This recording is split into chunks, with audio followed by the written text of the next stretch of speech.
think if I had failed the police exam, I would have gone for something a lot easier, like the bar. So, Hughes versus Hughes for Oakdale DA. You know, we could probably sell tickets to that one. No. No prosecuting for me. That's what you're best at. I'm visualizing something like Margo Hughes, defense attorney, friend to the little guy, protector of the downtrodden. Golly, I really can't blame Emily Stewart for putting a bullet or 8 into Paul Ryan under the circumstances. So there are circumstances where it is acceptable to break the law and shoot a man in cold blood. You betcha. And what, pray tell, are those times? You'll see, Mr. District Attorney. I'm Emily Stewart's defense attorney. We'll be seeing you in court. All rise. Would both attorneys approach the bench?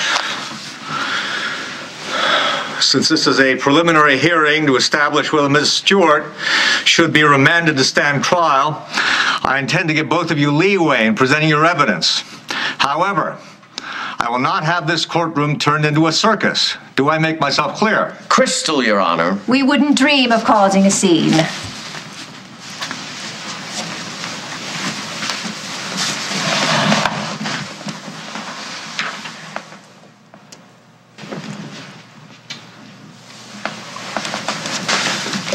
The prosecution calls Paul Ryan to the stand. Mr. Ryan, could you please describe the defendant, Miss Emily Stewart, to the court? She's nuts. Certifiable. Would you care to elaborate? She shot me.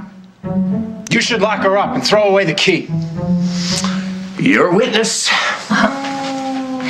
Is it nuts, then, once a woman is proposed to and the proposal has been accepted, to anticipate a wedding? And is it certifiable for that woman to retaliate when the aforementioned wedding is called off? Objection, counsel is leading the witness. Yes, I am leading the witness to realize that his actions are to blame for Miss Stewart's utterly reasonable reaction. Overruled.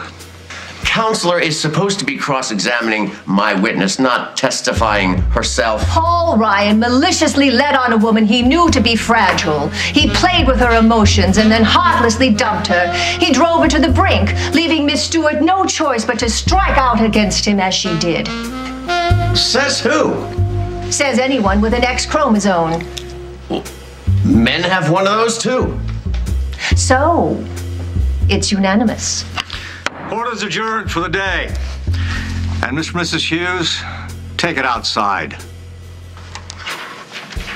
Push someone hard enough, and attempted murder easily becomes justifiable homicide. All done, Pinky. My turn.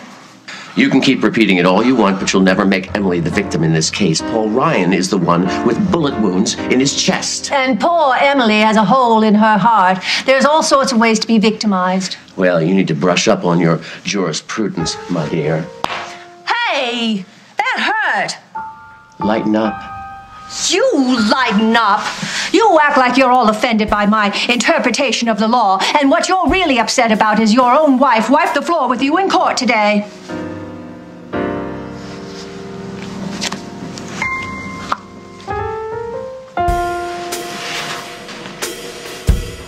Call your first witness, Miss Hughes.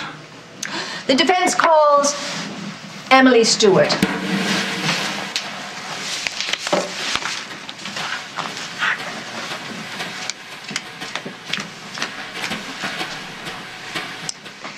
So, Miss Stewart, how did you feel when Mr. Ryan called you, quote, certifiable? Like I always felt when Mr. Ryan called me that. Like he was the first man who ever really truly understood me. So Mr. Ryan was aware of your emotional difficulties when he proposed to you?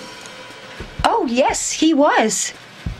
He said that we were both two very deeply disturbed people, and that rather than make two other perfectly sane people miserable, we ought to stick together and see if we could just make each other happy.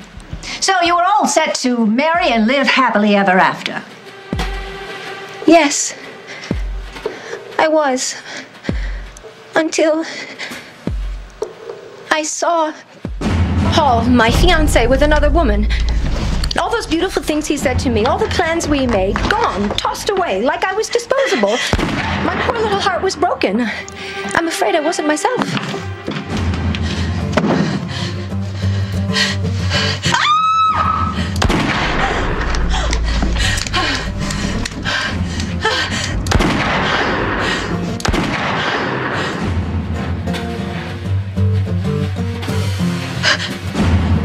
Miss Stewart, do you always carry a gun? No, I bought it that day. For what purpose? To shoot my fiancé. A clear case of cold-blooded, premeditated, attempted murder, Your Honor. The prosecution rests.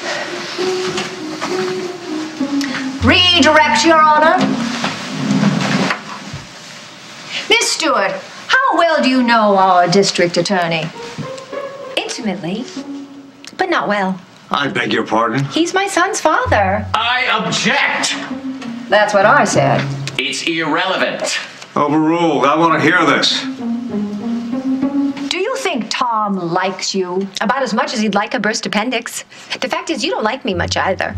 Well, I don't have to like you. I have to defend you, which is what our district attorney doesn't understand. He has an agenda, Your Honor. He is using this case to punish the mother of his child. I object! I agree. Prosecution is engaged in a flagrant conflict of interest. Charges against Miss Stewart are dropped. Case dismissed. Hold on a minute! Too late. You lose.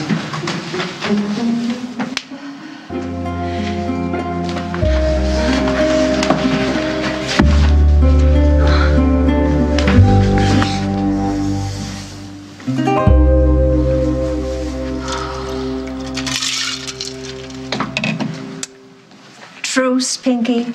No thanks. I'm driving. Where are you going? Away? Far enough away that I can start forgetting that my wife humiliated me in open court. But I won the case. That's not humiliation. That's my job. Then keep doing it. You just won't have Thomas Christopher Hughes to kick around anymore. I won't let you leave. No. Sit. Stay. I'm not your lapdog, Margo, and I can't stay after the way you treated me. You see, you've only left me with one choice. Tom! No! You misunderstand. Don't be ridiculous. Nothing I possibly could have done could justify you shooting. Oh! Face it, kid. You're all wet. Why,